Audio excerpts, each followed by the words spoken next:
Russia Ukraine మధ్య యుద్ధం కొనసాగుతూనే ఉంది. రష్యాకు ఈ నేపథ్యంలో ఉక్రెయిన్ బిగ్ షాక్ ఇచ్చింది. రష్యా అతిపెద్ద డ్రోన్ మ్యానుఫ్యాక్చరింగ్ ప్లాంట్ పేల్చివేసింది. ఉక్రెయిన్ వందలాది డ్రోన్లతో దాడి చేసింది. డ్రోన్ దాడులతో ఒక్కసారిగా మంటలు చెలరేగాయి. ఈ ప్లాంట్లో షాహిద్ డ్రోన్లు తయారు చేస్తున్నట్లుగా సమాచారం. ఈ డ్రోన్ల ఉత్పత్తిని భారీగా పెంచింది రష్యా. డ్రోన్ల తయారీ కోసం రష్యాలో 900కు పైగా కంపెనీలు పనిచేస్తూనే ఉన్నాయి. రష్యాకు ఒక భారీ షాక్ ఇచ్చిందనే చెప్పాలి ఉక్రెయిన్.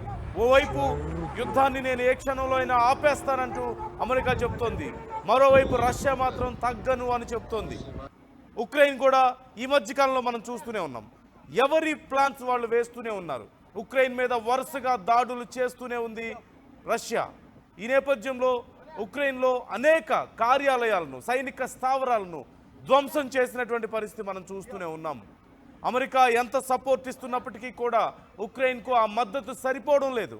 అమెరికా కొన్ని మిజైల్స్ను పంపిస్తోంది, గన్స్ను పంపిస్తోంది, కొన్ని రకాల రాడార్ వ్యవస్థలు సైతం పంపించింది. అయినప్పటికీ రష్యా చేస్తున్నటువంటి భీకర దాడులతో ఉక్రెయిన్ అతలాకుతలం అవుతూనే ఉంది. ఈ నేపథ్యంలో రష్యాను ఎలాగైనా దెబ్బ కొట్టాలని చూస్తున్న ఉక్రెయిన్ ఒక్కసారిగా రష్యా తయారు చేస్తున్నటువంటి డ్రోన్స్ తయారు చేస్తున్నటువంటి కంపెనీ మీద భారీగా దాడి చేసింది. అక్కడ ఆ ప్రాంతం అంతా కూడా పూర్తిగా ధ్వంసమైంది. మన విజువల్స్లో చూస్తున్నాం. డ్రోన్ దాడుల్లో ధ్వంసమైనటువంటి రష్యాకు చెందినటువంటి అతిపెద్ద డ్రోన్ మ్యానుఫ్యాక్చరింగ్ ప్లాంట్ ఏ రకంగా ధ్వంసమైందో మనం విజువల్స్ లో చూడొచ్చు. ఒక్కసారి ఆ విజువల్ ని క్లియర్ గా చూద్దాం. ఆడియో విందాం మనం.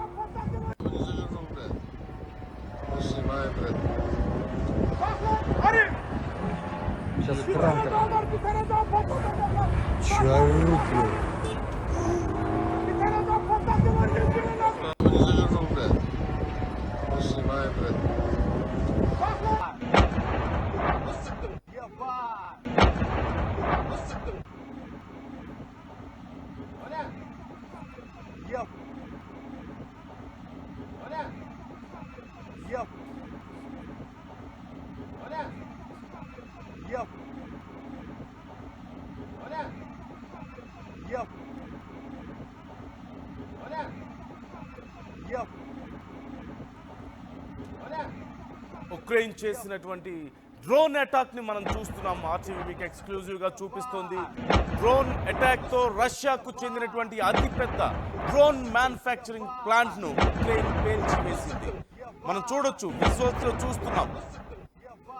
రష్యాకు చెందినటువంటి డ్రోన్ మ్యానుఫ్యాక్చరింగ్ ప్లాంట్ అంతా కూడా కాలి బూడిదవడాన్ని మనం చూస్తున్నాం. ఆ ప్రాంతం అంతా కూడా పూర్తిగా పొగలు అలుముకున్నాయి. ఒక్కసారిగా ఆ డ్రోన్ అటాక్ జరుగుతున్నప్పుడు వాళ్ళకి అప్పటికే సిగ్నల్స్ వచ్చినప్పటికీ కూడా అలర్ట్ అయ్యే లోపే జరగాల్సిన నష్టం జరిగిపోయింది. కొద్ది క్షణాల్లో పూర్తిగా ఆ డ్రోన్ మ్యానుఫ్యాక్చరింగ్ ప్లాంట్ అంతా కూడా కాలి బూడిదైపోయింది. మనం చూస్తూనే ఉన్నాం. వరుసగా రష్యా చేస్తున్నటువంటి వరుస దాడులకు ఎలాగైనా సరే బదులు ఇవ్వాలంటూ ఉక్రెయిన్ చాలా వెయిట్ చేస్తుంది. చాలా రోజుల నుంచి రష్యా దాడులను తిప్పికొట్టడానికి తీవ్రంగా శ్రమిస్తూనే ఉంది. ఈ నేపథ్యంలో రష్యా డ్రోన్స్ను ఎదుర్కోవడానికి చివరికి కొన్ని వైర్స్తో కొన్ని రకాల స్ట్రక్చర్స్ను వాళ్ళు ఏర్పాటు చేసుకోవాల్సి వచ్చిన పరిస్థితి కూడా మనం చూసాం. తీగలను అల్లి, అంటే డ్రోన్స్ కింద వరకు చేరుకోకుండా పైనే ఆగిపోయేలా ఆ రోడ్స్ని, బ్రిడ్జెస్ని కాపాడుకోవడానికి చివరికి కొన్ని రకాల తీగలను అల్లాల్సి వచ్చినటువంటి పరిస్థితి కూడా మనం చూసాం గతంలో. అమెరికా నుంచి వస్తున్నటువంటి సాయం ఏమాత్రం సరిపోవడం లేదు అంటూ వాళ్ళు చెప్పడం, అమెరికా మాత్రం గతంలో అసలు పూర్తిగా మేము సాయం చేయమని చెప్పి మళ్ళీ గతంలో ఉన్నటువంటి ఒప్పందాన్ని పునరుత్పత్తించారు. ఈ నేపథ్యంలో వారికి తిరిగి ఈ డ్రోన్స్ని, కొన్ని మిజైల్స్ని, గన్స్ని పంపిస్తున్నటువంటి పరిస్థితి మనం చూస్తూనే ఉన్నాం. అయితే రష్యా మీద ఎలాగైనా సరే ఒక ఒత్తిడి తీసుకురావాలనే ఉద్దేశంతో భారతదేశం మీద సైతం భారీ ఎత్తున టారిఫ్లు విధిస్తున్నారు. రష్యా నుంచి ఆయిల్ కొనుగోలు చేయడానికి వీలు లేదంటూ చెప్తున్నాడు ట్రంప్. రష్యాతో ఎవరు ఒప్పందాలు చేసుకోవద్దని, రష్యాతో ఎవరు ఆయిల్ కొనుగోలు ఒప్పందాలు చేసుకోవడం కానీ ఏ రకమైనటువంటి వ్యాపార భాగస్వామ్యం పెట్టుకోవద్దు, తద్వారా రష్యాకు భారీగా ఆదాయం వస్తుంది, దానివల్ల రష్యా మా మాట వినడం లేదు, ఇలా అటాక్స్ చేస్తుంది అంటూ ట్రంప్ చెప్తున్నాడు. కానీ భారత్ మాత్రం ఆ విషయంలో ససేమిరా అంటుంది. మరోవైపు రష్యా మరింత చీప్గా మేము ఆయిల్ ఇస్తామంటూ భారత్కు ఆఫర్ చేసినటువంటి పరిస్థితి కూడా మనం చూస్తూనే ఉన్నాం.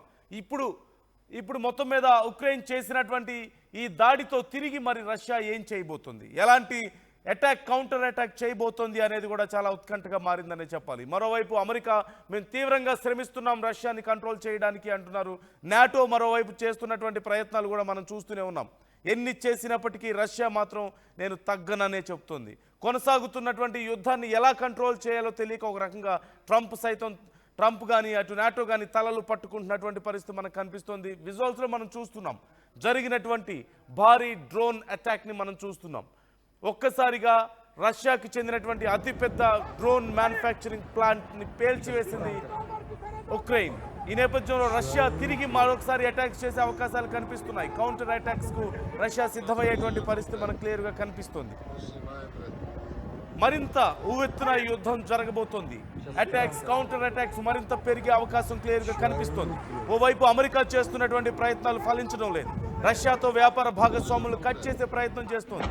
భారత్ మీద విపరీతమైనటువంటి ఒత్తిడి తెచ్చే ప్రయత్నం చేస్తోంది. ఆయిల్ కొనుగోలు చేయొద్దు రష్యా దగ్గర నుంచి అంటూ ఆంక్షలు విధించింది. వినకపోవడంతో టారిఫ్ విధిస్తామంటూ 25% టారిఫ్, తర్వాత మళ్ళీ దాన్ని ఇంకా పెంచిన పరిస్థితి కూడా మనం చూసాం. అయినా భారత్ మాత్రం ఈ విషయంలో వెనక్కి తగ్గలేదు. మా పని మేము చూసుకుంటాం, మాకు మీరు చెప్పొద్దు అంటుంది భారత్. అవసరమైతే అమెరికాతోనే వ్యాపార సంబంధాలను తెంచుకోవడానికి కూడా భారత్ సిద్ధమవడాన్ని మనం చూస్తూనే ఉన్నాం.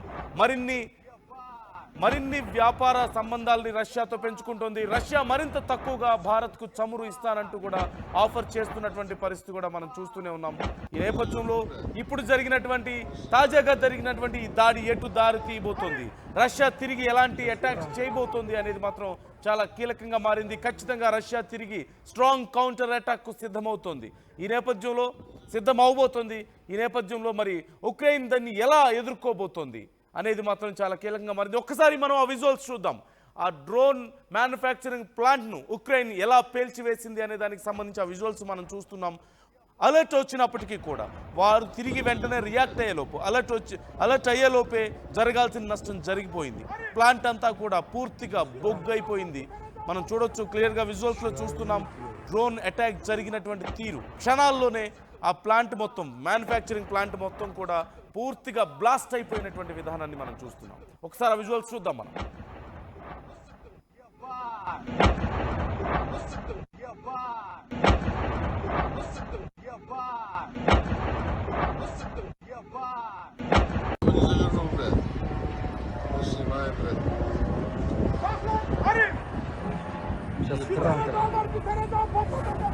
Чё орут, блядь?